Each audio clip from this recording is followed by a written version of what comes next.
Hey guys, how's it going? It's Jay from Canon Lab. Sony Alpha Lab. Sorry, I keep getting confused here with the Canon cameras. In this video, I'm going to cover the more powerful creative camera modes using the Canon R10, but this will also apply to the Canon R7 and M50 in particular. Now, if you watched my Canon R10 quick start guide, you've probably been playing around with full auto mode, and now you're looking for more. Well, you're in the right spot. So let's just get right into it, guys. All right, so let's talk about scene mode first. Now, this mode is awesome for beginners because you can just go through and pick the given scene that you are currently in, as you can see here. Now you can just hit this choose scene option like so, and notice here on the left how you have all these different scenes. And it'll explain to you what each scene is.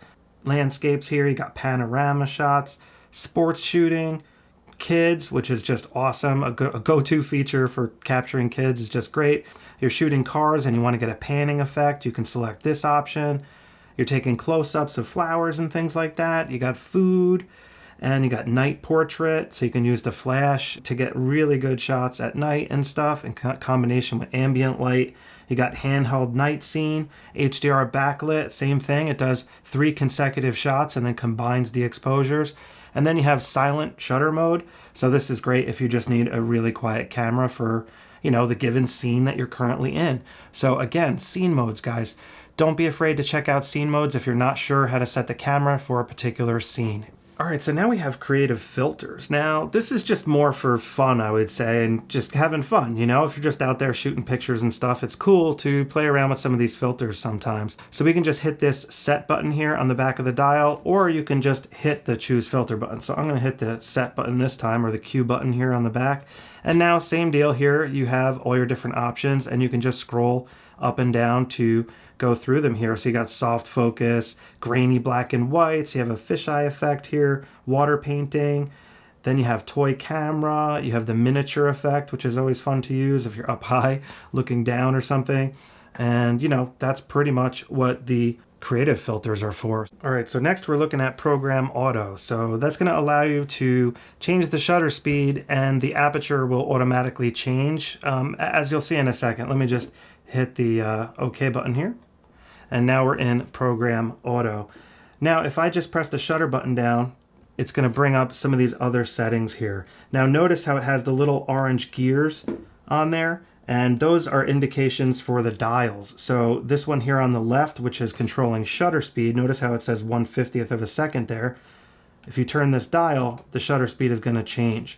But also notice how when you change the dial, the aperture, the F number there, is changing automatically. See how the numbers are changing automatically? That's what program auto is doing for you. It's allowing you to change some stuff, like you are changing the shutter speed here, but the aperture is compensating automatically. The other dial here, this one there that has the orange, refers to this dial on the top, which is this dial. So now you can change the brightness, basically the overall exposure you can manipulate with this dial. So the camera is giving you that kind of power. Now, you also have the power to change the ISO here. Now, the ISO, I didn't talk about yet, but that's the sensitivity of the camera sensor. So you can also manipulate that in program auto. It gives you much more power than full auto. In addition to that, if you hit this Q button up here on the top, now look at all these settings you have. You have tons of settings. So you have your ratio, you have your metering mode over here. You have auto white balance, so you can change your white balance. And you also, on the bottom, you have your different focus areas. Okay, so now we really need to talk about exposure a bit, and please refer to this illustration I made for reference. So cameras today have 3 key tools built in to manipulate exposure. We're talking about aperture, shutter speed, and ISO. Think of aperture like the pupil of your eye. It changes in size to let in more or less light. The size of the aperture is measured in f-stops, and the lower the f-stop number, the larger the aperture is. So in an actual lens, this is called an aperture diaphragm, as you can see here on my 7 Artisan's 35mm f/0.95 lens. Take a look when I open up the aperture. Now watch as I stop it down all the way to f/16. Now imagine water flowing through the aperture at various sizes. The larger the hole, the more water that will be able to flow through in a shorter period of time. This is how light works as well. The larger the aperture, the more quickly the light can be received by the sensor. Now, this is not changing the speed of light or anything, just the amount of time it takes for the sensor to gather all the light. Now, fast glass is a phrase used for lenses that have large apertures because the shutter speeds you can get are much faster in the same lighting conditions. More on this in a moment. Shutter speed you need to think about as time. The camera has a shutter mechanism in front of the sensor that opens and closes, so it exposes the sensor to light for a given period of time. This is also measured in f-stops as well, but represented as fractions and hard numbers due to the fast and slow shutter speeds we have at our disposal. So if you want to freeze action, you're going to need to have a very fast shutter speed. If you're going to want to capture motion blur, you would need to use a slower shutter speed, for example, as you will see in a moment. Now, ISO. That is the gain of the sensor. So the sensor sensitivity. The higher the ISO, the more sensitive the sensor is going to be to light, but at the cost of digital noise being introduced into your photo. Let me show you what I mean real quick. All right, guys, so we're in program auto mode here, and notice here on the bottom right of the screen, that is the ISO, and it's set to auto ISO. So what I want to show you is, I just want to show you what the difference between ISO 100, like a low ISO, and a high ISO looks like, so you can see that grain for yourself. So I'm just going to tap over here and focus on the chart, take that shot. Now what I got to do is I'm going to raise the ISO way high, so I can go down here and hit that button again, or there's another ISO button right here. So if I hit ISO there, I could now slide this all the way to the right, and the max ISO for this camera is 32,000. So I'm just going to put it right there, take a photo, and take the shot. All right, well listen, I'll bring these two images up on the screen in high resolution so you can see the difference between the two, but ISO 32,000 is looking really good on the back of the screen. I thought it'd be a little bit easier to tell the difference, but you can't. So in general, you want the ISO to be as low as possible so your images are as clean as possible, but oftentimes you will need to raise up that ISO to get a proper exposure depending on the lighting conditions and shutter speed requirements, depending on your scene. Alrighty, let me switch it to aperture priority mode here, and that's what we're looking at. So if we go to take a photo now, if you notice on the bottom here, we have the ability to change the aperture, but shutter speed is going to change automatically. So if we turn the dial on the top here, that's the dial it's referring to, you could notice the f-stop changing. See the f-stop? f6.3, 7.1, and so forth. So that's how that works, and the ISO is still at 32,000. It stayed from the previous setting, so let me put that on 100. I'm just going to put the ISO on 100. You could also leave the ISO on auto, but I wanted you to see what it looks like when it's at 100. Now notice the shutter speed is at 0.4 of a second. So if I change this now to f11, now we have a 2 full second exposure. So you can see how that shutter speed is really slow. So another thing Aperture does is it changes the depth of field. So what we're going to need to do is we're going to need to go into the menu so I can illustrate this better. All right, so this is what we're looking for, display simulation. So in here, this is where it was set at default, just exposure. I have it set to exposure and depth of field. And I'm going to explain that as to why in a second. So if you have it set to just exposure, it will not show you the depth of field simulation. You actually have to hit the button on the front of the camera right here. This is the depth of field display. Right there, there's like a button. It's also an autofocus manual focus switch, but if you press that button, it'll give you a depth of field display preview. I just wanted to do that live, and Sony cameras are set up that way by default. That's why they call it a live view, because the depth of field actually changes. So when I change the aperture, watch when I stop it down, so it's at f8 now, just look at the background and watch how it gets sharper. See how you can see more detail in the background? Now if I move this even closer and focus, you can see how the background is looking a little bit blurry. Now notice when I focus how the depth of field is changing. That's because the camera is opening up the aperture to focus, and then after the focus is locked, it's going to close the aperture down when you take the actual photo. So watch what happens when I lower the f-stop, and you'll see how the background gets super blurry. You see that? So now you can't even tell what's going on in the background.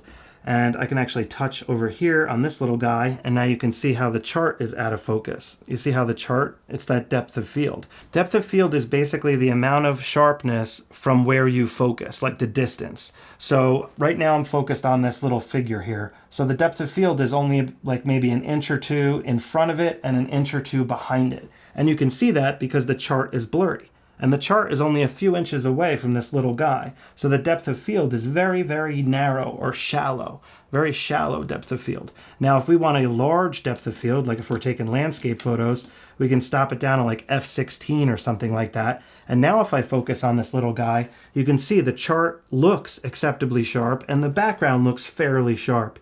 You know what I'm saying? And that's how it works. So you can go even further to get more detail. But that's why you would want to change the aperture when it comes to depth of field. So if you're taking a portrait, again, you're going to want to stop it down most likely because you're going to want the background to be a little bit blurrier. So that's what aperture does. And aperture priority mode is a great way to control that. All right, so now I'm going to put the camera into TV mode, which is shutter priority mode. So this will allow you to select your shutter speed, and notice how the aperture is blinking, but I have the ability to change the shutter speed here, and the aperture will automatically change. So because the scene is so underexposed, I need to slow down the shutter speed. You see how the exposure is starting to come back? And that's because I have the ISO hard set to 100. So if I put this on auto ISO, let me just put that back on auto. Then we won't have to worry about the exposure. The ISO is just going to automatically adjust. So now if I speed the shutter back up to like 1/60th, you can see the exposure looks correct. But the ISO is now at 2500. So that's how much more sensor sensitivity was required to get a proper exposure with these given camera settings. So again, shutter speed is time. So right now, 1/60th of a second is pretty much a good shutter speed for hand holding. You'll get a nice sharp shot, and you can rest assured, even hand holding, if you have a pretty steady hand, the lens has optical stabilization. You can get really sharp shots at 1/60th of a second if you just hold the camera steady. But what I want to show you more importantly is how you can freeze the action. So let's say we have a sports athlete running down the field and we want the action to be frozen. We're going to need a 1/500th of a shutter speed, but I noticed the image just got dark, so auto ISO is not going high enough. It must be maxing out at its maximum. So let's go into the menu quick and raise that up.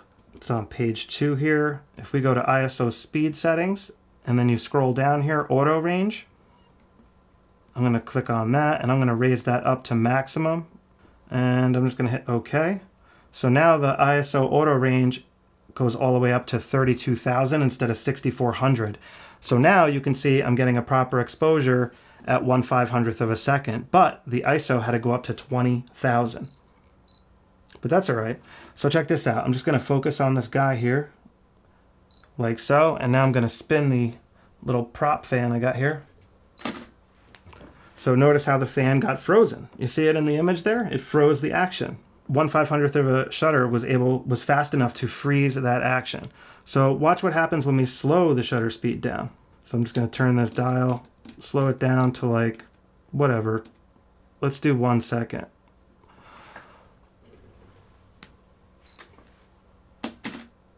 So now you can see how the motion is captured. So that's how you would get like streaky taillights or any kind of motion blur that you're looking for. If you want that blurry water, you know, when the water flows, it looks really blurry when you use a slower shutter. That's how you would do it. And you can manipulate it using shutter priority mode. All right, guys, so the next mode I want to talk about is manual mode. That's the letter M. And manual mode gives you full control of the camera's exposure system. As you can see here, you have ISO, you have shutter speed, and you have aperture. And you can control them independently if you turn this dial. So I can turn the dial for shutter speed, I can turn this dial for aperture, and ISO is not assigned to a dial, but you can just hit this ISO button here and you can dial in the exposure that way. So I'm just gonna put this at a hard number. Let's put it at like 400 for now. Then what I'm gonna do is I'm gonna lower the aperture a little bit So let's put this lens wide open. So this is as fast as the aperture can go with this particular lens at this particular zoom. So we're looking at f5. And you could tell here, notice that little gauge on the bottom. That is the light meter. So that was an exposure compensation gauge before, but now it's a light meter. So the light meter here is telling me that we're one stop overexposed. So we need to make the image darker, basically. So we can make the image darker in 3 different ways. We can raise the aperture up. And notice how the meter is changing. So right there, now the meter is centered. So that's a proper exposure. So we're looking at f7.1 for that. Now let me put that back. All right, so it's back at 5. Now, if I change the shutter speed, make the shutter speed a little faster, I'm going to lower the amount of time for the light to get in. So now the exposure is correct at 1/10 of a second, f5, ISO 400.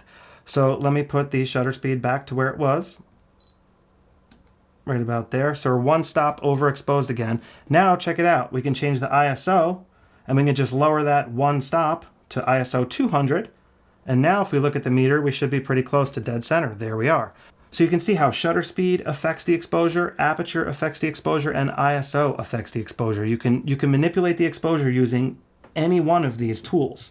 And that's why the camera gives you the option to use some of the more simple methods as opposed to going full manual. It just makes it easier to use the camera for a given task. You know, sports shooting, you might want to go into shutter priority mode. Portrait shooting, you might want to go into aperture priority mode. You need full control, manual modes for you. So next mode I want to cover is bulb mode. So when we switch to bulb mode, that allows you to just have a continuous open shutter for as long as you have the shutter pressed. So for example, if I hold the shutter down right now, watch. It's going to count. It's actually giving me a timer, which is just awesome. I wish the Sony cameras did that.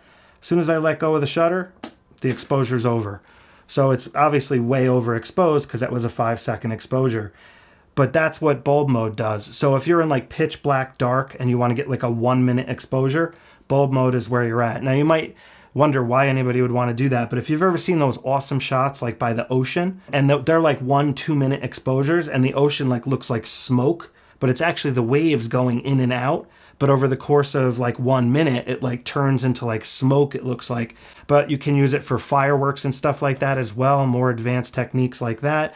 All right, so the next mode I wanted to talk about is this flexible mode here. It's called flexible priority auto exposure.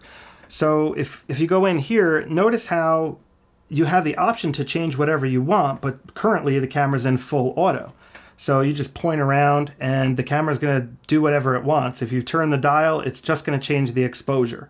You can see by the little orange dial there. So that's the only thing that it's allowing you to do. However, you can turn the camera into shutter priority mode pretty much just by hitting that right there.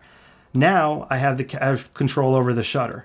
So the camera is pretty much in shutter priority mode right now, which is just awesome. That's why this is called flexible. So I can turn this back into auto if I just go all the way back to the left, put it back in auto like that, and now I can turn the camera into aperture priority mode. So this is pretty much aperture priority mode now. You can turn this into fully manual or full auto depending on which options you have selected. All right, guys, so the next mode I wanted to talk about was these C1 and C2 modes. So these are custom program. So you can actually go in here and you can set the camera how you want, and it will like recall those settings. So if you go into the menu here, right here, custom shooting mode, see that? So this is where you would register your settings. Just put the camera in whatever mode you want, like it could be manual, aperture, shutter priority, whatever. Set it how you want it, and then you can go in here and register it to C1 or C2. And then if you just turn the mode dial to C1, it's like, bam, now the camera's set up for sports or whatever you had it set to. Now, the next mode I wanted to talk about was movie mode. So movie recording on the Canon R10, what you have here is auto exposure, which is pretty much similar to program auto mode. If you think about it that way, it's kind of like full auto. The camera's going to do all the thinking for you. Then you have manual exposure. Now this will give you the ability to manipulate all the different settings like we looked at earlier when we were looking at manual mode. So it works the same in movie mode. Now you can also set the ISO to auto, which is nice to make it a little bit easier. But that's pretty much how you do that. And if I hit this little button here on the top, you could then go back to the different movie mode options. Now here is HDR movie. I tried this out the other day and it's going to give you better highlight detail retention, but I got to play with it some more. So that's pretty much how movie mode works. And I've been using manual mode myself, but again, you can just go in here and go to auto and just hit record and the camera will do pretty much all the thinking for you. But if you hit this Q button here, you can go in and change a bunch of different options. You can turn the tracking mode here or the subject detect. You can change that from human to animal to car, or just turn it off altogether. You can change your white balance to whatever you want. Definitely recommend hard setting your white balance when you have the opportunity. Right in here is where your white balance is. So if we go into the menu here, I just wanted to show you a couple of other options for video. Now if we go over to the right by hitting the info button here, that'll bring us into the AF area. Now if we go to page 2 here, we have movie servo AF speed. Now this is going to control how fast the focus transition is from one subject to another. So by default, the AF speed is set to 0. So if I hit the record button here and I touch on this little guy, the time it takes for the focus to switch from that little guy to this chart is going to be that speed. So let me just stop that. So if I go into the menu here and I go to servo, select on this and slow it down like so. So now it's on slow 5. And now if I hit record, watch when I click on the background here. It's going to take a while to get there, see? So that's a nice, smooth, slow transition. So you can actually change the transition speed for, you know, a more cinematic effect. All right, guys, well, that pretty much wraps up using the creative camera modes on the R10. So I really hope you got something out of this video. And if you did, please do me a favor, give me a thumbs up, maybe hit that subscribe button if you're looking to see more videos like this. I have more work to do with the R10, and if you guys have any recommendations or suggestions that you might want from the R10, a tutorial or something like that, please be sure to let me know in the comments below. I'd really appreciate it. So, all right, guys, I'll catch up with you next time. Take care.